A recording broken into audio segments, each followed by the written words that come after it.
South African Football Association (SAFA) is in hot waters after a drama caused by the women's national first team, Banyana Banyana, who boycotted a friendly match against Botswana this afternoon ahead of the Women's FIFA World Cup in New Zealand and Australia.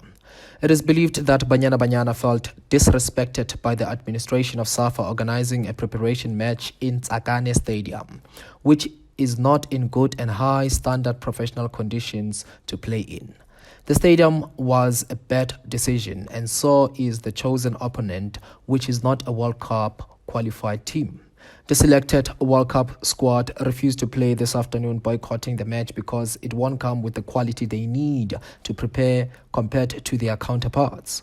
Coach Desiree Ellis and his technical team had to replace the ladies with a B-team squad made up of players from second-tier Sasol Women's League, not even players from the top-flight Hollywood Bet Super League.